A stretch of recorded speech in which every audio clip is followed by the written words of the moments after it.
Remember to subscribe to our channel, and click bell icon if you like our videos. Hello guys, today I'll be showing you how to ask questions in different languages and retrieve semantically similar questions using Pinecone. So first off, what you want to do is you want to import these libraries, and then you want to initialize your Pinecone key.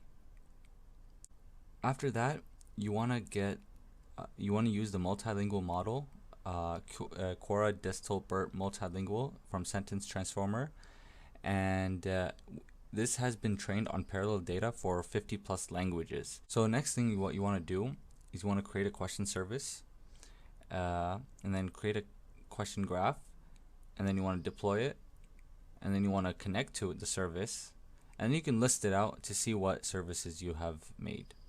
So once you do that, so let me just get this ready. Okay, and then let's try to connect this. Alright, so we connected and we have our service uploaded. Next thing what you want to do is you want to read this Google dataset data frame and get this data frame, or get this Google dataset from this link, which will be in the description below. Once you do that, you'll get 87,000 rows, and you can convert it into a data frame, which is right here.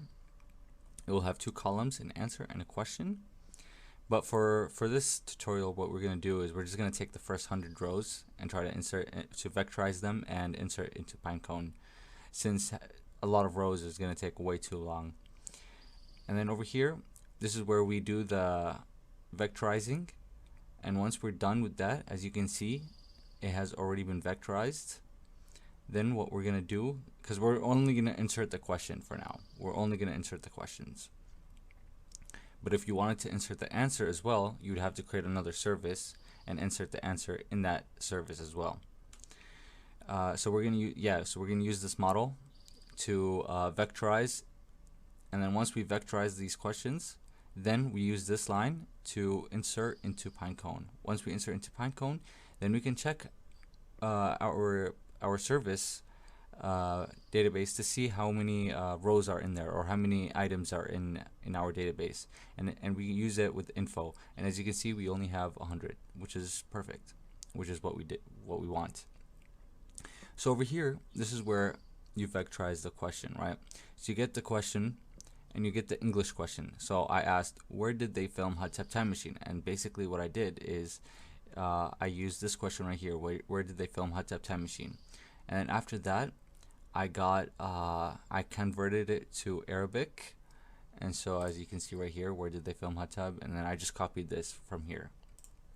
And so from there, I will vectorize the Arabic question, and so when I did that, then I query it with Pinecone, and so I'm asking to get the top 10 results from this question service right here. And then I'm going to print results. So let me run this. Perfect. Let me run this. Whoops. Let me run this. There we go. So we got these, right? We got these IDs, and these IDs refer to the database, or the data frame. The data frame right here. The rows, right? The rows. And so from here we get also the scores. One being the best. Obviously, the lower it goes, the worse it is, or the not similar it is. And so from there, what we do is we want to get we want to read our data for our Google dataset, right? So we want to get that back, right? Convert it into a data frame, and then we're just gonna say we're gonna take the first 100 rows and put it into another data frame called results, and this is what we're gonna relay our information back, or our IDs, or our queries, right here. So next thing what we're going to do is we're going to create a variable called indexes, where we will store the IDs of our query results into a list, right? So now our indexes will be a list of all these IDs. And same thing with scores, we will have a list of all these scores. Next thing what we want to do is we want to locate by index from this data frame. And so you see indexes right here, we want to locate all of these indexes. And this is our answer results, right? So let's run it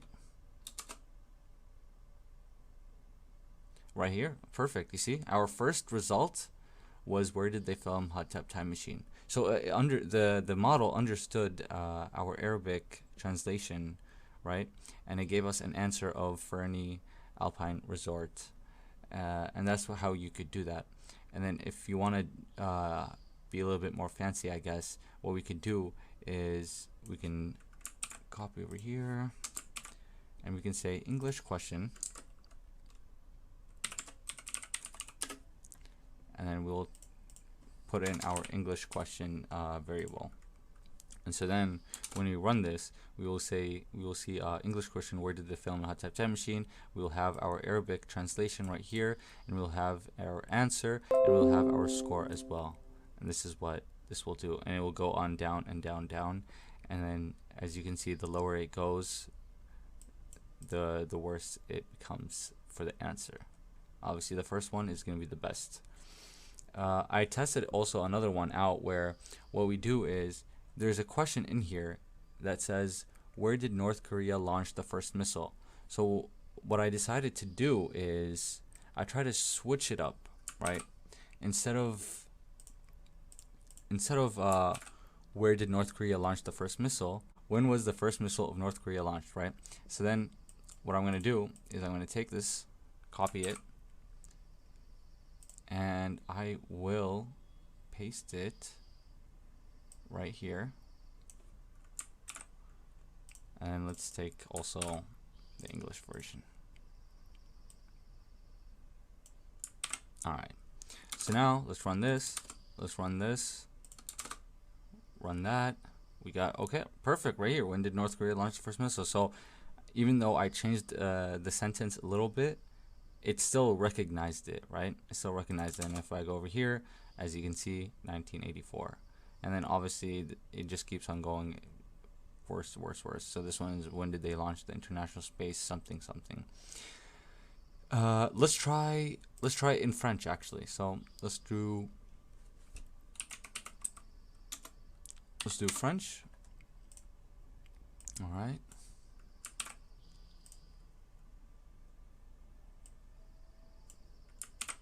There we go. Whoops. There we go. Let's query it, and let's get the answer. The answer results, same thing. First, and we got a score of 0.988, which is really, really good.